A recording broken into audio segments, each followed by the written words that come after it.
Tonight, On the Road. Broadcast live Wednesday, April 24th, 1996. From Ida Noyes Hall at the University of Chicago in Hyde Park. Good evening and welcome to this special Chicago Tonight on the Road. We're coming to you from a great university, but our issue for debate this evening is much more than academic. It is a real life-death issue that affects millions of persons in this country. It is an issue that forces us to think deeply about human behavior, poverty, family life, addiction, treatment, police work, criminal prosecution, and imprisonment. I'm John Calloway, and I'm speaking, of course, about the issue of drug sales and use in general, and more specifically about the issue of whether or not our present system of criminalizing drug sales and usage is effective. We will have that debate this evening with a panel that has first-hand knowledge of the issues and an audience that cares very much about our drug policies. But first, here is Chicago Tonight correspondent Rich Samuels with some historical context about these issues and with the story of a Chicago judge who made big news when he recently expressed his opinion. Take my word for it, this scourge will stop. President Bush, moments after his inauguration. Finally, to reduce crime and violence, we have to reduce the drug problem. President Clinton 3 months ago. But here at the Cook County Criminal Courts building, there is now a judge with a highly critical assessment of this war against drugs and a prescription for future action that many now find controversial. I don't think that the war on drugs, that phrase, for whatever it means to different people, has been successful. Judge Neville's view is shared by the conservative National Review, which in its February 12th issue proclaimed that the war on drugs is in fact lost and that we should, among other things, kill it and go for legalization. Is decriminalization an alternative to be considered? Of course it is. But ask Peter Bensinger, DEA administrator during the administration of Gerald Ford, about the consequences of decriminalization.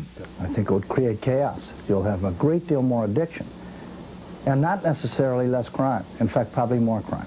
And now joining us are Richard E. Neville, judge of the Circuit Court of Cook County Criminal Division. A former prosecutor and defense attorney, Judge Neville has been on the bench since 1986. Dr. Mark S. Schinderman, medical director of the Center for Addictive Problems, a position that he's held since 1976. The Reverend Jeffrey Haynes, executive director of the Reach Out and Touch organization. That's a social service agency offering services to communities on Chicago's South Side. And Dr. Corey Franklin, director of the Medical Intensive Care Unit at Cook County Hospital, and that's a position he's held since 1982, and welcome all to Chicago Tonight. Would you agree with the statement then that these drugs can be controlled?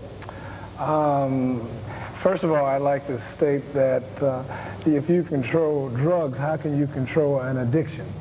I can't believe that we are even at an age in society where we are even debating the legalization of drugs. Why not? Well, as you look around, see these youngsters are here in this audience and at a university where individuals are fighting for education, and we're sending a message to children. Well, they don't have to fight any longer to stay away from drugs because we have doctors and judges that are sitting here on television tonight telling a society that we should be looking hard at the legalization of drugs.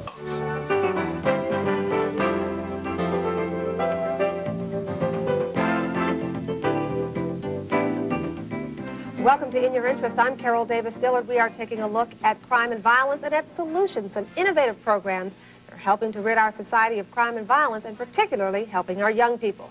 Jeff Haynes joins us. He's with Reach Out and Touch, a program that he founded, and Michael James, who is a participant in the program.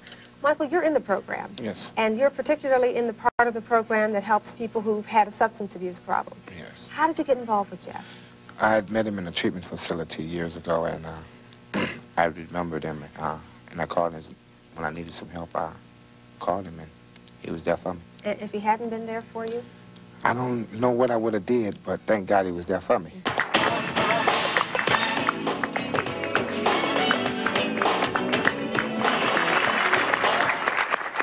Jeffrey, you work with intimately, daily, I should say, with young people at your center and keeping them off the street, and they have role models, in fact. How do you balance that as a young minister who saw a need and you're out there putting your heart into this in terms of helping young people? How do you balance superstars and role models that young people idolize and reality, the reality that they see daily? Well, first of all, Tony, a lot of our kids have been let down by the fallen heroes at home. A lot of children are subjected to the breakdown of family structure. So a lot of times our children are used to fallen heroes. When you look at not just, Tony, fallen heroes, but you also have to look at the fallen institutions. You have to look at the crumbling of the educational system. You have to look at one of the biggest institutions, the churches. The churches that haven't been playing the active role as they need to be playing in the streets. So how we find a balance with addressing some of the needs of the children geared towards heroes is allowing them to really focus on the hero that's inside of them. Not so much putting the focus on a particular individual, but not putting their trust in a man, but putting their trust in God also. A lot of these kids look up to a lot of these individuals that's in leaderships. They identify them as heroes. And just because an individual is in leadership doesn't mean that he's a positive leader. What we are going to attempt to do is talk about the situation of gang violence and the problem, not only here in Chicago, but we know it is a nationwide epidemic, unfortunately. The idea that we have to sit in a church and talk about keeping kids alive in '95 really should be unfathomable, but since the killings continue to occur, that's what we're going to have to do until we correct this situation. How can you fight that force? First of all, when you think about Robert Sanford, he had some odd, I don't remember, he had some odd 19 prior run-ins with the law. So first of all, we have to blame ourselves. Society said he fell through the crack. That ain't no crack. 19 run-ins? Right. I mean, good God, ain't no crack. So what happened is that we failed him. I mean, that kid is a victim, no matter what happened. A lot of our youngsters, they are dangerous and they are violent, but they are victims. Most of them are, seriously, because we have failed them. So what I'm saying is that we are fighting a battle that is phenomenal.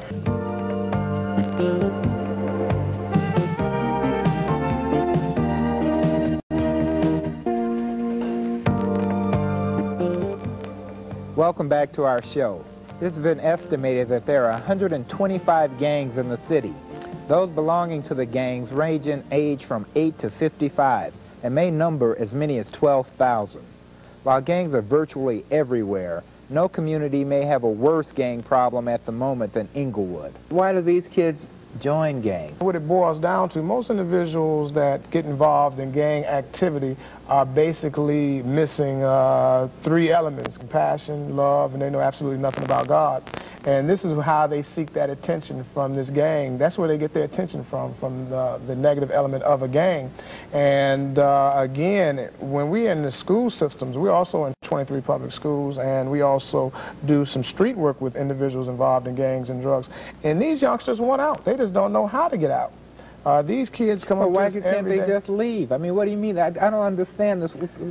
When you say they want out but don't know how to get out. When an individual gets out of gangs, when you take gangs or drugs out of an individual's life, that void must be replaced with something positive. You have to replace that void. If not, an individual would want to know, why would I give this up? What are you going to put in place of this?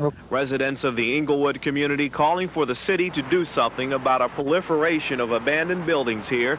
2 weeks ago, Ezel and Pearl Miller lost their home of more than 30 years when children set fire to an abandoned building next door and the blaze spread. It is a problem that plagues many poor communities. Residents flee these buildings, then they sit unoccupied for years, except for drug dealers, street gangs, and children. It is a problem that is especially bad here in Inglewood. We don't want the city to board these properties up. This would create another problem. If they board these properties up temporarily, that would be fine.